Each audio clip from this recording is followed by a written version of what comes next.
¿Cómo era la vida de ustedes financiera antes del programa? No teníamos ni un plato, ni una cucharilla, ni un vaso donde beber agua. Teníamos absolutamente nada. La casa que tienen, ¿cuánto le metieron? 12.500. ¿Y ahora cuánto vale? Valen 18.000. Esta pareja de hoy es impresionante. Luis Iván y Fabiana, venezolanos, llegaron a Colombia sin un solo centavo, con un bebé de brazos. Empezaron en un cuarto que no tenían ni para pagar la renta ni para comer. Y además empezaron solamente vendiendo café y con esto han cambiado su vida financiera. Y ya hoy, después de 3 años, tienen una propiedad, tienen un negocio y están haciendo un cambio espectacular. Su historia es inspiradora y todo lo hicieron a punta del trabajo arduo y la educación, como tú lo puedes hacer. Este episodio está espectacular. Para invertir mejor, estás en Ingresos Reales con Bienes Raíces con Carlos Davis. Hola Fabiana, hola Luis Iván, ¿cómo están? Hola, muy bien, gracias. Hola, buenas tardes, muy bien. Bueno, ¿en dónde están ustedes? Actualmente estamos en Bogotá, en Colombia. Bueno, cuénteme un poquito, ¿cómo era la vida de ustedes financiera antes del programa? Desastre. Creíamos que teníamos todo resuelto, que hacíamos las cosas bien, pero después de comenzar con el programa nos dimos cuenta de que ¿qué estamos haciendo? No teníamos un presupuesto bien hecho, no teníamos una idea clara de absolutamente nada de lo que queríamos hacer. Todo estaba en la mente. Bueno, ¿ustedes de dónde son? ¿Qué edad tienen y qué hacen? Nosotros somos venezolanos, tenemos actualmente 6 años, casi 7 aquí en Colombia. Yo tengo 34 años, mi esposa tiene 24 y tenemos una tienda, una papelería acá en Bogotá. ¿Y tienen hijos? Sí, tenemos 2 hijos. ¿Y viven en la papelería? Sí, está el local en la calle, en la vía principal, y detrás está el apartamento. Entonces, ustedes entraron al programa, confundían las finanzas de negocio con las personales. ¿Por qué no me hablan un poquito de los detalles de las finanzas? Yo siempre he sido algo organizado. Para mí, lo que yo pensaba que era ser organizado, llevaba todo en mi mente. Siempre estaba investigando, pero no llevaba por escrito, no tenía un presupuesto real de lo que eran las finanzas. Sí empecé a leer libros, porque siempre me ha gustado la lectura, empecé a leer libros de finanzas y todos coincidían en que había que llevar un presupuesto, había que llevarlo por escrito. Y entonces llegó el momento donde dijimos, aquí está pasando algo que no podemos mejorar, no surgimos. Entonces, primero encontramos su curso por internet y al principio yo la verdad con el nombre yo pensé no, esta debe ser una estafa. Después de que empecé a escuchar los podcasts, eso me gustó de una manera tanto que volví al principio y ahí empecé a aprender cositas de lo que decían los compañeros. Entonces yo dije, sí, bueno, si así es lo gratuito, entonces vamos a comprar el curso. Entonces lo compramos y ahí nos dimos cuenta realmente que no estamos bien y empezamos allí a mejorar. ¿Y ustedes cuando llegaron a Venezuela empezaron de cero o tenían algunos recursos? No, empezamos desde cero. Éramos empleados, mi esposa se enfermó, bueno, tuvo que dejar de trabajar. Al mes hubo un recorte y entonces yo también dejé de trabajar. Los dos nos quedamos sin empleo. Entonces ahí empezamos a ver cómo pudiéramos hacer para también mejorar en la parte de las finanzas y compartir, tener más tiempo porque recién estábamos emparejados, pero no teníamos mucho de conocernos. Y bueno, las jornadas laborales acá son bastante largas. No teníamos tiempo de compartir. ¿Qué hacían? ¿Ambos trabajaban o solo tú? Ambos. Yo trabajaba en ventas y ella también en ventas, pero en centros comerciales diferentes. Y llegábamos los dos en la noche a la casa a descansar y ya. ¿Vivían en un apartamento, en una habitación? Dame como el contexto. Y hago estas preguntas porque muchas personas cuando oyen esos podcasts dicen, bueno, pues ha comprado, pero es que tienen plata, pero ustedes llegan a Colombia como inmigrantes sin ningún recurso, que es tan difícil ser inmigrante porque es difícil aprender los códigos, así uno habla el mismo idioma y toda la cuestión es muy diferente. Entonces, hábleme un poquito de cómo era que ustedes, siendo empleados, y me imagino que no ganaban mucho, ¿sí? No, de hecho, yo tenía una base y ganaba por comisión. Hay veces que solamente me llevaba la base porque no había ventas. Nosotros llegamos a Colombia, sí traíamos para un mes de arriendo y estar bien por un mes de arriendo y de comida. Pero luego pasó el mes y ahí precisamente nos quedamos sin el empleo. Nos quedamos solos. Sí. Estábamos con compañía de la familia de él y ellos se fueron y quedamos sin absolutamente nada.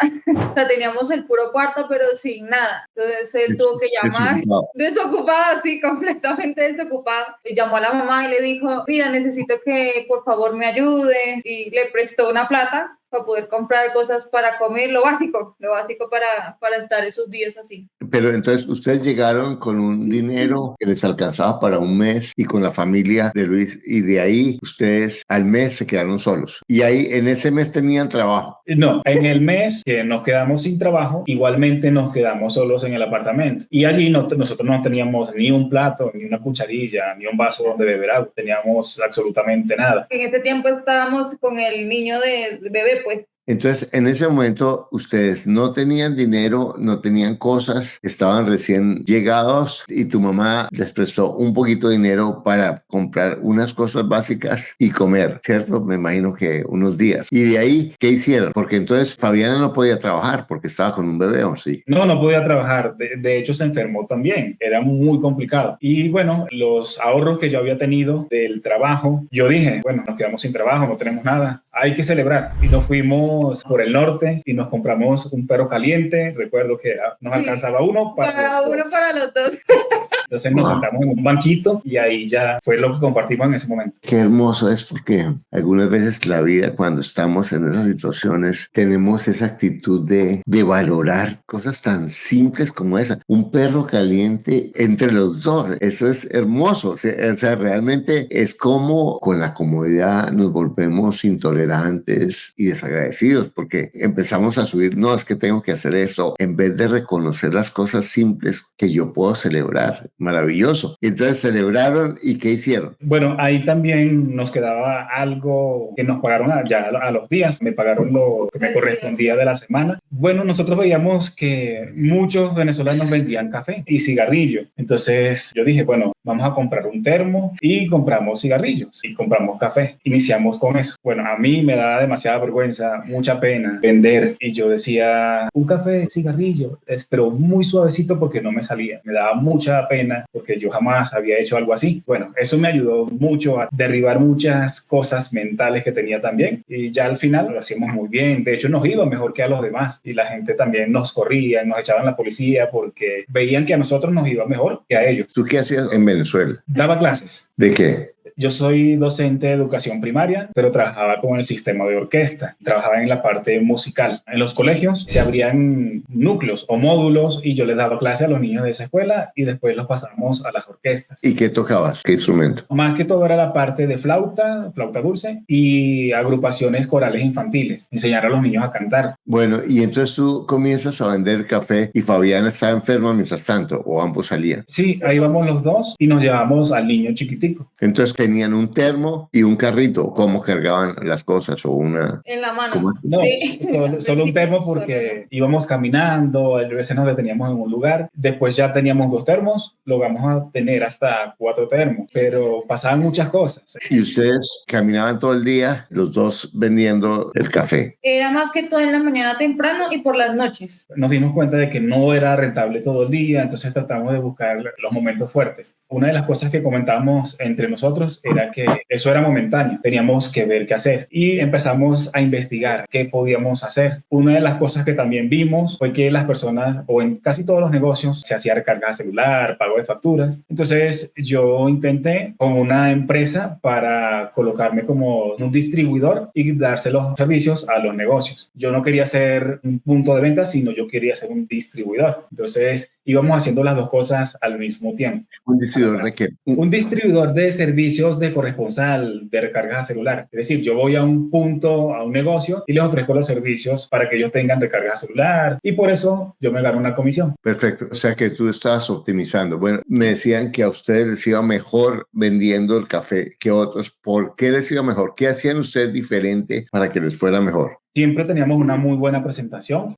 Nuestra forma de hablar creo que también era muy diferente a la de las personas que estaban alrededor. Y la atención, yo creo que era lo diferente. ¿Cómo manejaban el dinero en ese momento? ¿Te hacían cuentas o todo en la cabeza o cómo era? No, eso era prácticamente al día. Vivíamos casi que día a día con lo que lográbamos juntar. O sea, lo que ganaban les servía para comer y pagar el arriendo y salir para el siguiente día a hacerlo. Así, tal cual. Y entonces comenzaron a vender lo de los celulares y eso, ¿cómo les mejoró la situación o qué impacto tuvo eso? En realidad final no fue mucho, pero sí nos ayudó a conocer esa parte de los servicios, porque es que nosotros decíamos, esto no nos alcanza para vivir como deberíamos, entonces empezamos a buscar otras cosas. Al mismo tiempo de que hacíamos los celulares, vendíamos el tinto y cigarrillos en la noche, yo toco la guitarra, ella sabe cantar, empezamos a tocar en restaurantes. Primero iniciamos en Transmilenio con el niño, pero era muy complicado. Nosotros subíamos y ya habían personas tocando, cantando, vendiendo. Entonces dijimos, no, por aquí no es. Nos fuimos a restaurantes, promocionamos nuestros servicios y bueno, a las personas les gustó. Y en esa parte fue donde más bien nos fortalecimos un poco más, empezar a tocar en los restaurantes. Y una pregunta, Luis, ¿por qué no hicieron música antes? Por lo menos a mí me gusta mucho la música, pero yo no cantaba en público. Yo sufría de pánico escénico y eso me daba terror.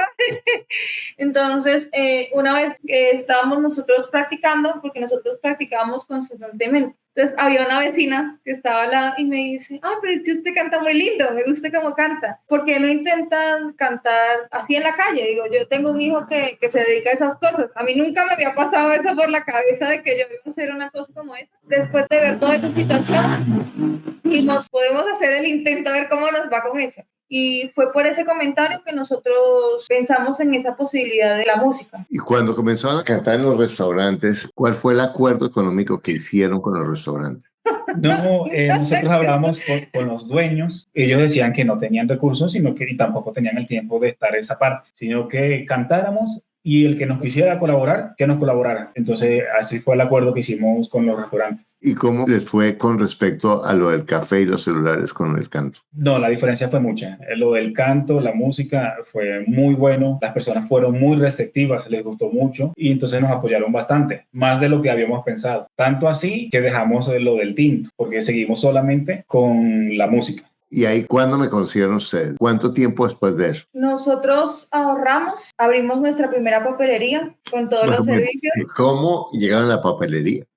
Con lo de la papelería fue con los ahorros que logramos nosotros juntar de lo de la música. Todo ese tiempo que nosotros invertimos ahí, íbamos guardando y ahí fue donde hicimos nuestra primera papelería. En esa situación, ¿cómo iban a conseguir un local? Y cuénteme un poquito cómo armaron el negocio. Lo que pasa es que cuando estamos con lo del tinto, iniciamos lo de las recargas. Lo de las recargas, yo empecé a ofrecerles a las papelerías, a droguerías, a ofrecerles los servicios de recargas para que ellos estuvieran allí. Entonces, en eso empecé a ver que había muchas papelerías donde yo estaba. Entonces empezamos por esa parte a crecer, a ofrecer más servicios. Entonces por esa parte fue que iniciamos la conexión con lo de las papelerías, a partir de los servicios. Pero entonces, si tú vas y ustedes tocan guitarra en restaurantes, no tienen crédito, me imagino, ¿cómo hacen para que alguien les arriende un local y cómo hacen para surtir la papelería? Sí, bueno, nosotros empezamos a ahorrar. Primero gastábamos mucho, entonces empezamos a ahorrar y empezamos a pensar a futuro, en querer tener un negocio propio y dejar de lo de la música porque sí era muy agotador. Entonces yo recuerdo que fui a Éxito y solicité una tarjeta. Me la aprobaron y yo después recomendé a muchas personas que fueran y nunca se la aprobaron a ninguno, pero a mí se me la aprobaron. Entonces ahí empezamos a mover ese dinero, comprábamos, después pagábamos. ¿Ahí ya compraban suministros para la papelería o no? No, estábamos comprando los equipos antes de tener la papelería. Comprábamos un computador, después un router, un mouse. Íbamos comprando por partes porque no teníamos completo. Y también gracias a que empezamos en el mundo financiero, nos dimos cuenta de que estábamos muy mal en esa parte. Yo por lo menos no sabía nada de finanzas, no sabía cómo era lo de la cuota de manejo, el pago, lo del extracto, no sabía nada de eso. Entonces siempre vivíamos más endeudados de lo que deberíamos estar. Al final, eso lo aprendimos como en 6 meses, pero de ensayo y error. Después sí, eso, fuimos comprando las cosas y teniéndolo en la habitación. Las vitrinas, todo estaba metido dentro de la habitación hasta que ya pudimos, bueno, él consiguió el local, nos arrendaron el local y ahí ya sacamos todas las cosas allá. ¿Y cómo hicieron para que les rentaran el local? ¿Qué argumentos dieron? ¿Cómo fue el proceso? Bueno, ya yo había abierto una cuenta bancaria, entonces todo lo que hacíamos de la música lo depositábamos. Entonces había cierto movimiento. Entonces lo que nosotros le llevamos fue los extractos bancarios y a la final nos arrendó una persona muy decente. Sí. De hecho, actualmente es amigo. Entonces nos arrendó, abrimos, empezó a surgir y nos pasó algo. Cayó pandemia y tuvimos que cerrar. ¿Y el señor les arregló, les cobraron renta mientras tanto cerraron o qué? No, de una vez hablamos con él y dijimos que no tenemos el dinero, yo prefiero terminar el contrato si usted me ayuda, le pagamos lo de los servicios, cerramos el negocio de una vez, la papelería. Ya ahí también nos mudamos cerca del aeropuerto, en otra habitación, y entonces decidimos buscar algo más económico.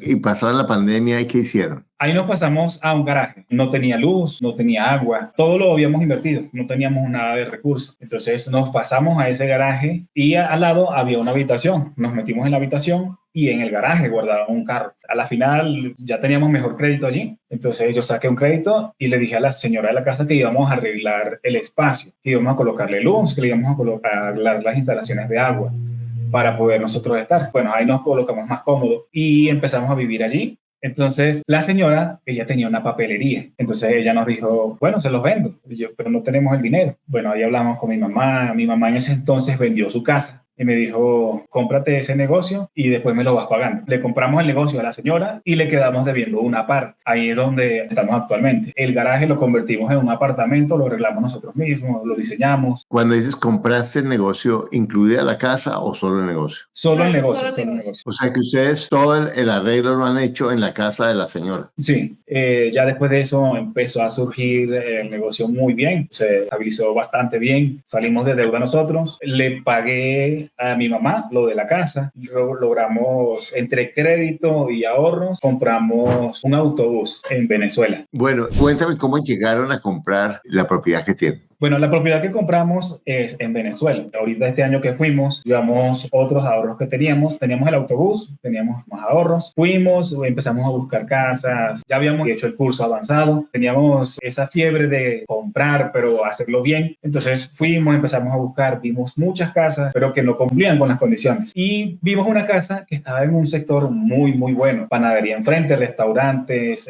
un centro de salud, la policía, colegios cerca, avenidas, todo muy bueno, pero la casa era muy fea. Bueno, nosotros analizamos, la casa no vale, pero lo que vale es el punto. La casa estaba en $12,000, de hecho estaba económica. Entonces nosotros fuimos, le ofrecimos 10,000, dijeron que no. Pasamos como a los 15 días, le ofrecimos, no, bueno, tengo aquí 8,500. Entonces a la final, ellos se decidieron por eso. Por 8,500. Wow. Sí. Una pregunta, ¿ustedes ya en ese momento entendían los números y qué era buen negocio, qué era mal negocio? Habíamos practicado, habíamos buscado acá también, llamado aquí, hecho los ejercicios aquí en Colombia, aquí en Bogotá, pero al final, como nosotros teníamos también lo del autobús, estábamos allá, entonces hicimos también ese mismo ejercicio estando allá. Entonces nos había gustado bastante esa propiedad, entonces estaba dentro de lo que nosotros queríamos. ¿Y ustedes piensan volver a Venezuela o no saben? Por el momento no. Estamos otra vez recuperándonos de la inversión. De hecho, tenemos una propuesta que nos hicieron aquí. La dueña de una casa nos dijo que está vendiendo su casa. En Colombia. Aquí cerquita de nuestro negocio. Entonces, los piensos son quedarnos acá por un tiempo. Entonces, ustedes compran la casa de Venezuela y ¿qué hacen con ella? De una vez nos fuimos a vivir allí, mientras estuvimos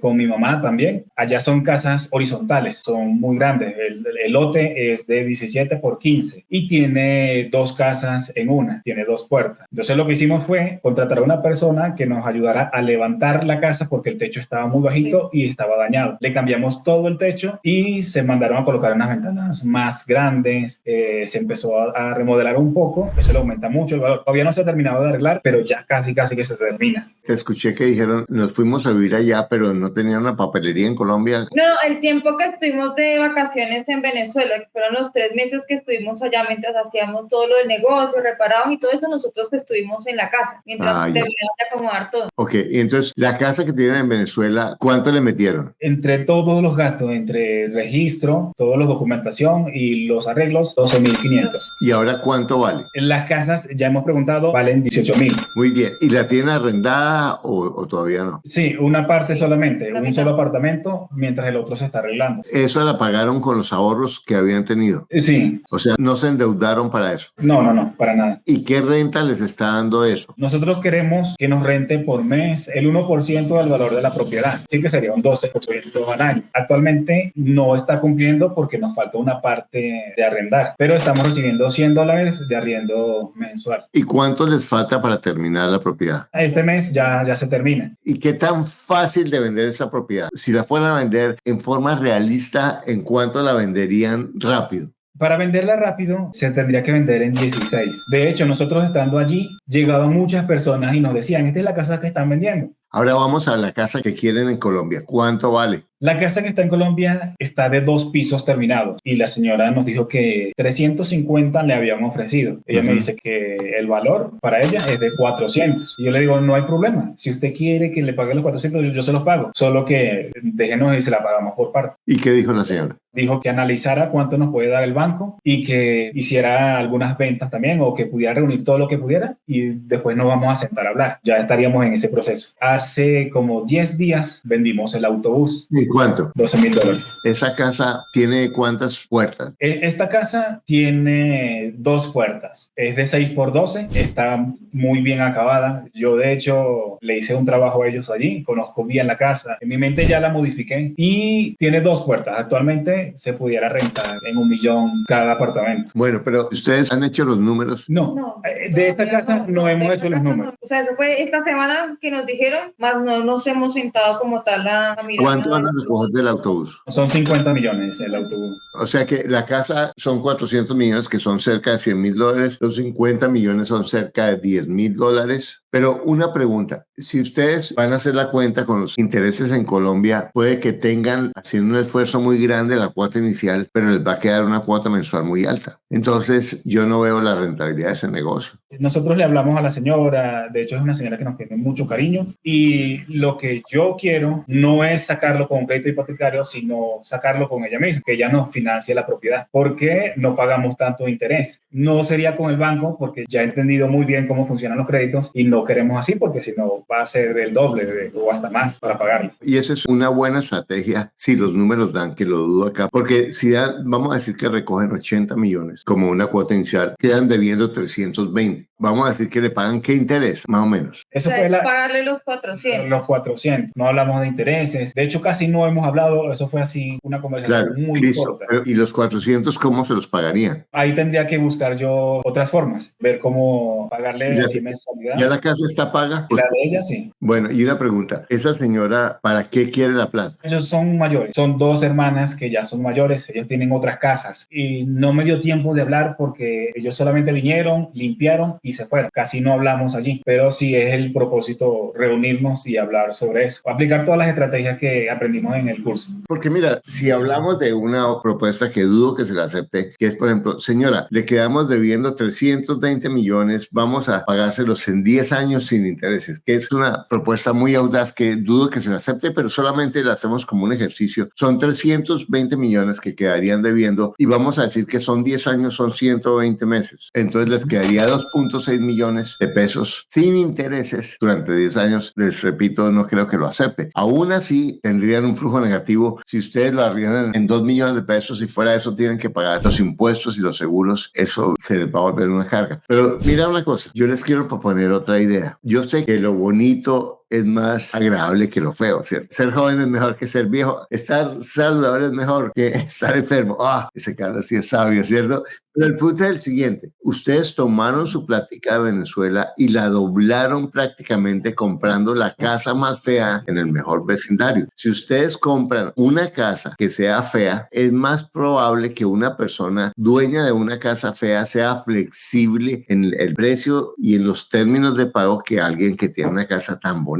Entonces, como el objetivo es a largo plazo, si ustedes buscan una casa lote o una casa que sea fea y ustedes hacen lo mismo que hicieron en Venezuela y en vez de sacar 2 casas, sacan varias habitaciones, van a multiplicar la rentabilidad.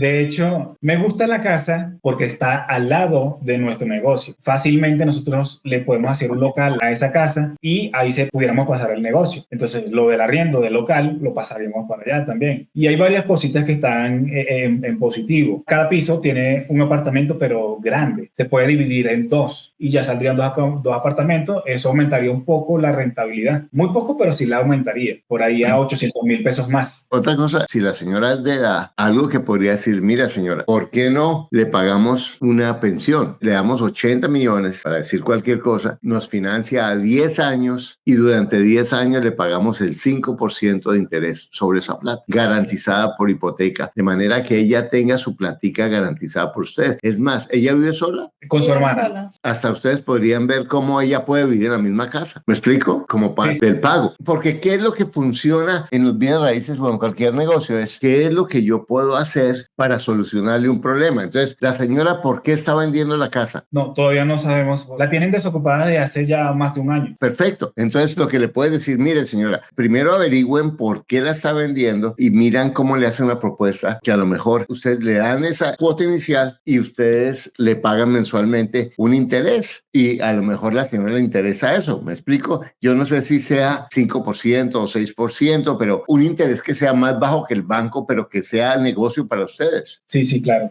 Esa fue una propuesta que nos llegó esta semana. Pero nosotros justamente también en Venezuela tenemos una propiedad que la vimos y eso cumple absolutamente con todos los requisitos que hemos aprendido en su curso. Es una casa rentable, tiene 4 locales. Los 4 locales están arrendados. Y el análisis que estábamos haciendo es que las casas en Venezuela son más económicas y esta tiene 4 locales. Pero la inversión, comparación acá, es muy bajita. Esa es la que nosotros estamos procurando que se nos dé ese negocio. Entonces, yo les digo eso. Lo que me gusta es que están buscando opciones, que están mirando los números. La sugerencia que yo les doy es que ustedes han hecho algo extraordinario. Ya entendieron el modelo, ya saben cómo es el juego, ya han construido credibilidad. Y si la mamá les presta el dinero no es porque sea el hijo, sino porque ustedes han mostrado que cumplen su palabra, ¿de acuerdo? Entonces, no se afanen, háganlo con calma, porque si ustedes ven que en Venezuela, mi recomendación es comprar donde uno vive, me han oído muchas veces, pero nada está escrito en la piedra, ¿cierto? Ustedes pueden mirar y si ustedes pueden hacer ese negocio y después traer la plata para Colombia, porque lo más probable es que ustedes se van a quedar en Colombia toda la vida.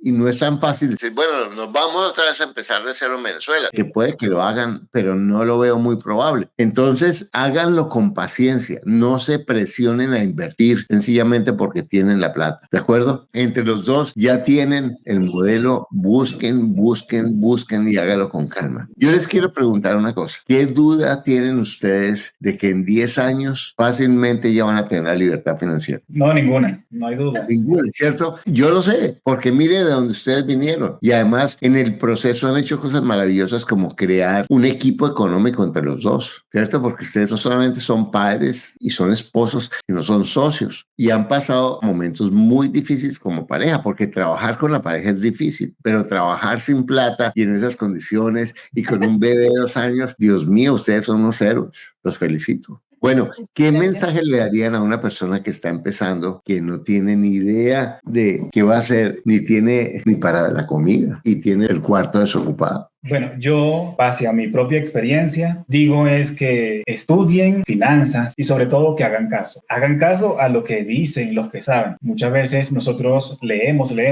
y no hacemos caso. Y cuando empezamos a hacer caso es cuando se empiezan a ver los resultados. Y Fabiana, ¿tú qué le dirías a una señora con un bebé recién nacido que no tiene un centavo y que tiene que ganar la vida en mantener a su familia y al mismo tiempo hacer la prioridad de su bebé? ¿Qué le dirías a esa señora de la visión de su presente y de su futuro? Yo creo que estando en esa situación es donde surgen las mejores ideas para poder surgir, de no desmotivarse, de trabajar en uno mismo, en crecer, en fortalecerse, más que en el esfuerzo, es usar la mente y la inteligencia para poder avanzar y tener ideas que te ayuden, que te impulsen, detenerse a pensar qué estoy haciendo, hacia dónde quiero ir para ir avanzando. Todo es un paso y que todo se puede hacer si uno se lo propone. Bueno, y a ti que estás viendo esto, mira la diferencia que hace la educación financiera y la actitud, porque la educación sin la actitud no sirve para nada. Tú eres la persona que puede hacer el cambio en tu vida. Mira, realmente lo que hoy nos ha contado es una inspiración, lo fue para mí y espero que lo haya sido para ti porque eso muestra que no hay límite. Inmigrantes, sin crédito, sin dinero, sin contactos, Pero la mejor noticia es que tú lo puedes hacer. Si tú lo decides, si tienes la visión de largo plazo y la apertura para ir creciendo con calma y aprendiendo cómo hacer cada día un poquito mejor. ¿Cuál es la diferencia entre un termo de café y 2 termos de café? No parece mucho, pero ya en 3, 4 años es un apartamento y una casa y ya están pensando en crear más de un termo para otro. Es lo que tú puedes hacer, porque recuerda, tienes todo lo que necesitas para lograr lo que quieres. Lo único que te aleja es un pensamiento que no es cierto.